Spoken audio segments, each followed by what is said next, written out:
જય Hind. Only for study ચેનલમાં તમારા દરેક મિત્રોનું હાર્દિક સ્વાગત છે. તો આજે આપણે વિડીયોમાં જોઈએ કે પોલીસ કોન્સ્ટેબલ, પીએસઆઈ જેવી જે પરીક્ષા છે ટૂંક સમયમાં આવી રહી છે. તો પરીક્ષાની પૂર્વ તૈયારી આપણે કેટલાક વિડીયો મૂકવાની શરૂઆત કરી છે. તો આજે મિત્રો આજે વિડીયોનો ટોપિક છે આપણો છે બંધારણ વિશે ટોપિક કયો છે? બંધારણ. તો મિત્રો પોલીસ કોન્સ્ટેબલ મિત્રો જે બંધારણ છે મિત્રો 30 માર્કનું પૂછાવાનું છે અને પીએસઆઈની અંદર 25 માર્કનું પૂછાવાનું. તો જે બંધારણ મિત્રો જે ટોપિક છે એના વિડીયો તમે પૂરેપૂરા જોજો. તો આજનો જે મિત્રો આપણે વિડીયો છે એ વિડીયોનો ભાગ નંબર મિત્રો કયો છે? ભાગ નંબર 28 કયો છે મિત્રો? ભાગ નંબર 28 છે કે જેની અંદર તમને 30 પ્રશ્નો મળશે અને એ પણ એમસીક્યુ પ્રકારના પ્રશ્નો. અને એ દરેકે પ્રશ્નો મિત્રો દાખલા તરીકે જોયો અહીંયા જે પ્રશ્ન છે એ પ્રશ્ન કોઈ પણ આગળની પરીક્ષામાં પૂછાયેલો પ્રશ્ન હશે. તો આ વેરી મોસ્ટ ઇમ્પોર્ટન્ટ પ્રશ્નો છે. તમે વિડીયો પૂરેપૂરો જોજો કે જેથી કરીને તમને ખૂબ જ ઉપયોગી નીવડે. તો શરૂઆત કરીએ આપણે આજના ટોપિકની. આજના પ્રશ્ન 1થી. તો જો શું પ્રશ્ન કે કોઈ પણ રાજ્યમાં બંધારણીય તંત્રની નિષ્ફળતાના કેસમાં સંઘીય કેબિનેટનું લખાણ મળ્યા પછી રાષ્ટ્રપતિ તે રાજ્યમાં સંવિધાનના કયા અનુચ્છેદની જોગવાઈ હેઠળ રાષ્ટ્રીય શાસન લાદી શકે છે? તો અનુચ્છેદ છે મિત્રો 356. શું જવાબ આવશે? ઓપ્શન સી જવાબ. અનુચ્છેદ 356 એટલે કે કોઈ પણ રાજ્યમાં બંધારણ તંત્ર નિષ્ફળતાના કેસમાં સંઘીય કેબિનેટનું લખાણ મળ્યા પછી રાષ્ટ્રપતિ તે રાજ્યની અંદર સંવિધાનનો જે અનુચ્છેદ છે અનુચ્છેદ નંબર 356 અનુસાર એની જોગવાઈ હેઠળ રાષ્ટ્રપતિ શાસન લાદી શકે છે. અને આ પ્રશ્ન જીપીએસસી ક્લાસ 2 તારીખ 12/2/2017 રોજ જે લેવાઈ પરીક્ષા હતી એમાં પૂછાયેલો પ્રશ્ન છે. જો શરૂઆત કરીએ પ્રશ્ન આપણે આગળની. તો શું પ્રશ્ન છે? પ્રશ્ન છે કે નાણાકીય કટોકટી. શું પ્રશ્ન છે કે નાણાકીય કટોકટી કોણ જાહેર કરી શકે? નાણાકીય કટોકટી કોણ જાહેર કરી શકે? તો એ જાહેર કરી શકે મિત્રો ઓપ્શન એ જવાબ આવશે રાષ્ટ્રપતિ. કોણ કરી શકે? રાષ્ટ્રપતિ જાહેર કરી શકે. ઓપ્શન એ જવાબ છે રાષ્ટ્રપતિ. એટલે આ પ્રશ્ન છે બિન સચિવાલય ક્લાર્ક તારીખ 2 બીજા ક્લાર્ક મિત્રો જે 2016માં જે પરીક્ષા લેવાય એમાં પૂછાયેલો પ્રશ્ન છે. તો જવાબ શું આવશે? ઓપ્શન એ રાષ્ટ્રપતિ. પ્રશ્ન આપણે આગળ ચર્ચા કરીએ કે સ્વાતંત્ર્ય શેમાં આવશે? સ્વાતંત્ર્યના હકની જોગવાઈ સંવિધાનમાં કયા અનુચ્છેદમાં કરવામાં આવી છે? તો સ્વાતંત્ર્યના હકની જોગવાઈ સંવિધાનની અંદર અનુચ્છેદ નંબર 9 થી 22 શું આવશે? અનુચ્છેદ નંબર 19 થી 22 શું આવશે? અનુચ્છેદ નંબર 19 થી 22 ની અંદર કરવામાં આવ્યું છે. જવાબ આવશે ઓપ્શન બી અનુચ્છેદ 19 થી 22. અને આ પ્રશ્ન ક્લાસ જીપીએસસી ક્લાસ 2 તારીખ 2/4/2017 રોજ જે લેવાયેલી પરીક્ષામાં પૂછાયેલો પ્રશ્ન છે. તો જવાબ આવશે ઓપ્શન બી અનુચ્છેદ 19 થી 22. જે પ્રશ્ન આપણે આગળ ચર્ચા કરીએ કે દેશના ન્યાયતંત્રમાં શેમાં?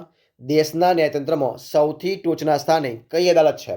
તો દેશના ન્યાયતંત્રમાં સૌથી ટોચના સ્થાને અદાલત છે તો એ છે ઓપ્શન ડી સર્વોચ્ચ અદાલત. શું આવશે? ઓપ્શન ડી જવાબ આવશે સર્વોચ્ચ અદાલત. જવાબ આવશે ઓપ્શન ડી સર્વોચ્ચ અદાલત. પ્રશ્ન આપણે આગળ ચર્ચા કરીએ. જો કયો પ્રશ્ન છે? પ્રશ્ન છે કે ભારતીય રાષ્ટ્રીય ધ્વજની લંબાઈ અને પહોળાઈનો ગુણોત્તર કેટલો છે? અને મિત્રો એ છે 3:2. શું જવાબ આવશે? Option B 3:2.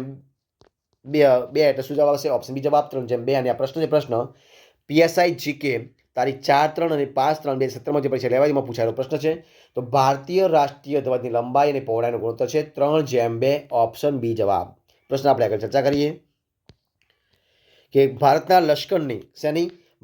લશ્કરની ત્રણેય પાંખોના સર્વોચ્ચ સેનાપતિ કોણ છે? તો મિત્રો એ આવશે જવાબ ઓપ્શન બી રાષ્ટ્રપતિ. શું આવશે? ઓપ્શન બી જવાબ રાષ્ટ્રપતિ છે. જવાબ આવશે ઓપ્શન બી જવાબ. અને આ પ્રશ્ન ફોરેસ્ટ ગાર્ડ 9/10/2016માં જે પરીક્ષા લેવાઈ હતી એમાં પૂછાયેલો પ્રશ્ન છે. ભારતના લશ્કરની ત્રણેય પાંખોના સર્વોચ્ચ સેનાપતિ છે રાષ્ટ્રપતિ. ઓપ્શન બી જવાબ. પ્રશ્ન આપણે આગળ ચર્ચા કરીએ કે આપણા દેશમાં સામાન્ય લોકોને કાયદાની જાણકારી ઓછી હોવાનું કારણ શું છે? તો મિત્રો આપણા દેશમાં સામાન્ય લોકોને કાયદાની જાણકારી ઓછી હોવાનું કારણ છે સાક્ષરતાનો દર નીચો. શું છે? સાક્ષરતાનો નીચો દર એનું કારણ. જવાબ આવશે ઓપ્શન એ સાક્ષરતાનો નીચો દર. ઓપ્શન એ જવાબ. જે પ્રશ્ન આપણે આગળ ચર્ચા કરીએ કોઈ પણ ધર્મ કે સંપ્રદાયમાં માનવું કે અનુસરવું તેને શું કહે છે? કોઈ પણ ધર્મ કે સંપ્રદાયમાં માનવું કે અનુસરવું તેને શું કહે છે? તો મિત્રો એને કહેવાય ધાર્મિકતા. ઓપ્શન એ જવાબ આવશે ધાર્મિકતા. ઓપ્શન એ જવાબ ધાર્મિકતા. પ્રશ્ન આપણે આગળ ચર્ચા કરીએ જ્યારે રાષ્ટ્રપતિ તરફથી સર્વોચ્ચ અદાલતના અભિપ્રાય માટે કોઈ પ્રશ્ન મોકલવામાં આવે ત્યારે શું હોય? તો મિત્રો જ્યારે રાષ્ટ્રપતિ તરફથી સર્વોચ્ચ અદાલતના અભિપ્રાય માટે કોઈ પણ પ્રશ્ન મોકલવામાં આવે ત્યારે સર્વોચ્ચ અદાલત આવા પ્રશ્નને પરત રાષ્ટ્રપતિને મોકલી શકે. ત્યારે સર્વોચ્ચ અદાલત શું કરે? સર્વોચ્ચ અદાલત આવા પ્રશ્નને પરત રાષ્ટ્રપતિને મોકલી શકે. જવાબ આવશે ઓપ્શન બી જવાબ બનશે. અને આ પ્રશ્ન જીપીએસસી ક્લાસ 1 તારીખ 15/1/2017 જે પરીક્ષા લેવાઈ હતી એમાં પૂછાયેલો પ્રશ્ન છે. જવાબ બનશે ઓપ્શન બી. જે પ્રશ્ન આપણે આગળ ચર્ચા કરીએ. શું છે પ્રશ્ન? કે ભારતના પ્રશ્ન શું છે કે ભારતના બંધારણનું અર્થઘટન કોણ કરે છે? તો મિત્રો ભારતના બંધારણનું અર્થઘટન કરે છે ઓપ્શન બી સર્વોચ્ચ અદાલત. ઓપ્શન બી જવાબ આવશે સર્વોચ્ચ અદાલત. ઓપ્શન બી જવાબ બનશે. પ્રશ્ન આપણે આગળ ચર્ચા કરીએ કે વડી અદાલતના શું છે પ્રશ્ન? વડી અદાલતના ન્યાયાધીશોની નિમણૂક કોણ કરે છે? તો મિત્રો વડી અદાલતના ન્યાયાધીશોની નિમણૂક કરે છે ઓપ્શન બી રાષ્ટ્રપતિ. કોણ કરે છે? ઓપ્શન બી રાષ્ટ્રપતિ. ઓપ્શન બી જવાબ બનશે રાષ્ટ્રપતિ. જોઈએ પ્રશ્ન આપણે આગળ ચર્ચા કરીએ. જમ્મુ અને કાશ્મીરની સત્તાવાર ભાષા કઈ છે? તો મિત્રો જમ્મુ અને કાશ્મીરની સત્તાવાર ભાષા છે ઉર્દુ. ઓપ્શન બી જવાબ આવશે. શું જવાબ આવશે? ઓપ્શન બી જવાબ આવશે ઉર્દુ. ઓપ્શન બી જવાબ ઉર્દુ. અને આ પ્રશ્ન જીપીએસસી મ્યુનિસિપલ ચીફ ઓફિસર તારીખ 26/2/2017 લેવાયેલી પરીક્ષામાં પૂછાયેલો પ્રશ્ન છે. જવાબ આવશે ઓપ્શન બી ઉર્દુ. જોઈએ આપણે પ્રશ્ન આગળ ચર્ચા કરીએ કે ભારતીય બંધારણ મુજબ નીચેનામાંથી કયો અધિકાર મૂળભૂત અધિકાર નથી? ભારતીય બંધારણ મુજબ નીચેનામાંથી કયો અધિકાર મૂળભૂત અધિકાર નથી? મિત્રો જે માહિતીનો અધિકાર છે કયો? માહિતીનો અધિકાર એ મૂળભૂત અધિકાર નથી. જવાબ આવશે ઓપ્શન સી. અને આ પ્રશ્ન જુનિયર ક્લાર્ક 2015માં વિવિધ જિલ્લાઓની જે પરીક્ષા લેવાઈ હતી એમાં પૂછાયેલો પ્રશ્ન છે. તો જવાબ આવશે ઓપ્શન સી માહિતીનો અધિકાર. પ્રશ્ન આપણે આગળ ચર્ચા કરીએ કે ગુજરાતમાં પંચાયતી રાજનો અમલ ક્યારે શરૂ થયો હતો? તો ગુજરાતમાં પંચાયતી રાજનો અમલ શરૂ થયો હતો 1 એપ્રિલ 1963. શું જવાબ આવશે? ઓપ્શન બી જવાબ આવશે 1 એપ્રિલ 1963. ઓપ્શન બી જવાબ બનશે 1 એપ્રિલ 1963. ઓપ્શન બી જવાબ બનશે 1 એપ્રિલ 1963. પ્રશ્ન આપણે આગળ ચર્ચા કરીએ. જો પ્રશ્ન શું છે કે સામાન્ય ચૂંટણીઓ શું પ્રશ્ન? સામાન્ય ચૂંટણીઓમાં ઉપયોગમાં લેવાનાર વીવીપેટ શું છે? વીવીપેટ મશીનનું પૂરું નામ શું છે? તો મિત્રો સામાન્ય ચૂંટણીઓમાં ઉપયોગમાં લેવાનાર વીવીપેટ મશીનનું પૂરું નામ છે વોટર વેરિફિકેબલ. કયું છે? Voter verifiable paper audit trail. શું છે? જવાબ આવશે ઓપ્શન બી જવાબ voter verifiable paper audit trail. Option B જવાબ બનશે. અને આ પ્રશ્ન સચિવાલય સિનિયર ક્લાર્ક તારીખ 13/8/2017 જે પરીક્ષા લેવાય તેમાં પૂછાયેલો પ્રશ્ન છે. પ્રશ્ન આપણે આગળ ચર્ચા કરીએ. શું છે પ્રશ્ન? કે ભારતના પ્રથમ કાયદા અધિકારી તરીકે કોને ગણવામાં આવે છે? તો મિત્રો ભારતના પ્રથમ કાયદા અધિકારી તરીકે ગણવામાં આવે છે એટર્ની જનરલને. ઓપ્શન બી જવાબ આવશે એટર્ની જનરલ. ઓપ્શન બી જવાબ. અને આ પ્રશ્ન જીપીએસસી મ્યુનિસિપલ ચીફ ઓફિસર તારીખ 9/4/2017 લેવાયેલી પરીક્ષામાં પૂછાયેલો પ્રશ્ન છે. પ્રશ્ન આપણે આગળ ચર્ચા કરીએ. જો શું છે પ્રશ્ન? કે વિભાગ 9ની અંદર વિભાગ 9માં પંચાયત વિશે કરેલ જોગવાઈઓ કોને લાગુ પડે છે? તો વિભાગ 9ની અંદર પંચાયત વિશે કરેલ જોગવાઈઓ એ રાજ્યો અને કેન્દ્રશાસિત પ્રદેશો હશે. ઓપ્શન બી જવાબ આવશે રાજ્યો અને કેન્દ્રશાસિત પ્રદેશો એમને લાગુ પડે છે. જવાબ આવશે ઓપ્શન બી જવાબ. અને આ પ્રશ્ન જીપીએસસી મ્યુનિસિપલ ચીફ ઓફિસર તારીખ 9/4/2017 લેવાયેલી પરીક્ષામાં પૂછાયેલો પ્રશ્ન છે. જોઈએ આપણે પ્રશ્ન આગળ ચર્ચા કરીએ. શું છે પ્રશ્ન? કે ચૂંટણી આયોગમાં મુખ્ય ચૂંટણી કમિશનર અને અન્ય કમિશનરોની નિમણૂક કોણ કરે છે? તો મિત્રો આ પ્રશ્ન છે શું કહે કે ચૂંટણી આયોગમાં મુખ્ય ચૂંટણી કમિશનર અને અન્ય કમિશનરોની નિમણૂક કરે છે માનનીય રાષ્ટ્રપતિ. ઓપ્શન એ જવાબ આવશે માનનીય રાષ્ટ્રપતિ શ્રી. ઓપ્શન એ જવાબ બનશે માનનીય રાષ્ટ્રપતિ.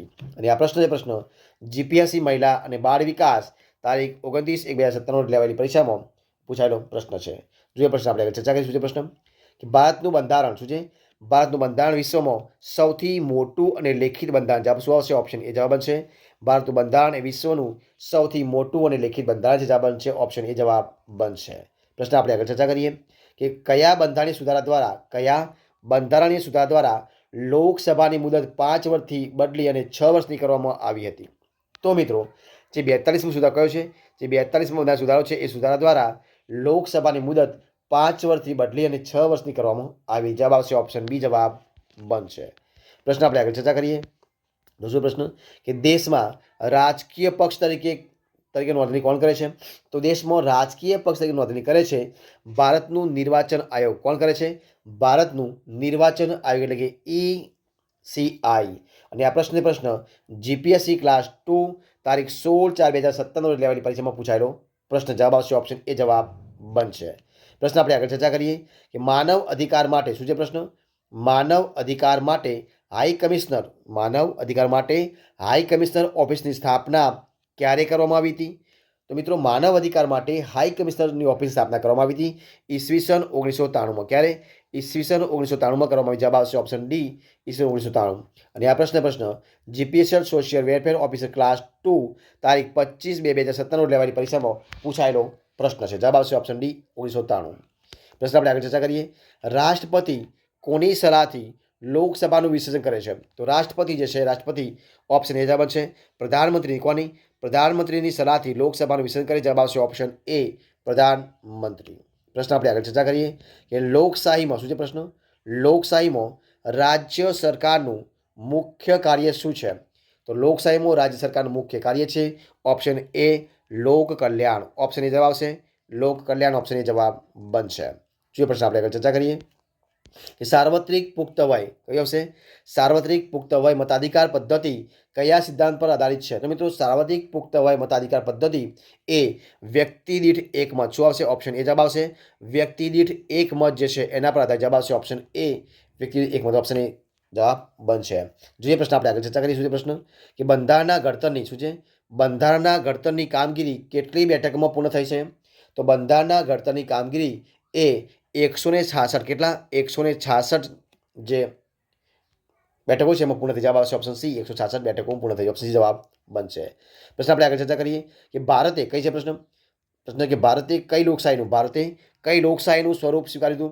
તો મિત્રો ભારતે એ સંસદીય લોકશાહી કઈ છે? ભારતે સંસદીય લોકશાહીનું સ્વરૂપ સ્વીકાર્યું. જવાબ આવશે ઓપ્શન એ, સંસદીય લોકશાહી. ઓપ્શન એ જવાબ બનશે. પ્રશ્ન આપણે આગળ ચર્ચા કરીએ કે કલ્યાણ રાજ્યના શું છે? કલ્યાણ રાજ્યના મૂળભૂત લક્ષણોમાં નીચેના પૈકી કયું નથી પૂછ્યું છે? તો મિત્રો કયું નથી? તો જવાબ આવશે સામાજિક વહીવટ. શું આવશે? સામાજિક વહીવટ એ નથી, બાકી સામાજિક વીમો, સામાજિક સેવાઓ અને ગરીબી નિવારણ કાર્યક્રમો જવાબ આવશે ઓપ્શન ડી જવાબ બનશે સામાજિક વહીવટ. ઓપ્શન ડી જવાબ. પ્રશ્ન આપણે આગળ ચર્ચા કરીએ કે કોને લોકશાહીની પારાશીસી ગણવામાં આવે છે? તો મિત્રો જે ચૂંટણી છે એ ચૂંટણીને લોકશાહીની પારાશીસી ગણવામાં આવે છે. કોને?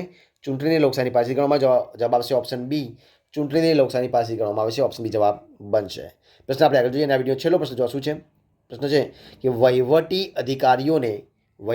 અધિકારીઓની સેવાને કયા નામે ઓળખવામાં આવે છે? તો મિત્રો વહીવટી અધિકારીઓની સેવાને સનદી સેવા. ઓપ્શન એ જવાબ આવશે સનદી સેવા તરીકે ઓળખવામાં આવે. જવાબ આવશે ઓપ્શન એ, સનદી સેવા. તો મિત્રો અહીંયા આપણે 30 પ્રશ્નો છે એ 30 પ્રશ્નોનો વિડીયો આપણે સંપૂર્ણપણે પૂરો કરીએ છીએ.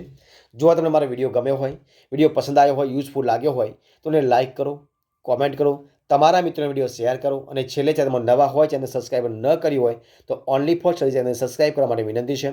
મારા વિડીયોને પહેલાંથી છેલ્લા સુધી જોવા માટે તમારા દરેક મિત્રોનો દિલથી ખૂબ ખૂબ આભાર માનું છું. ફરી મળીશું એક નવા વિડીયો સાથે, નવા ટોપિક સાથે. ત્યાં સુધી બની રહો. જય હિન્દ, જય ભારત, જય ગરવી Gujarat. All the best of luck.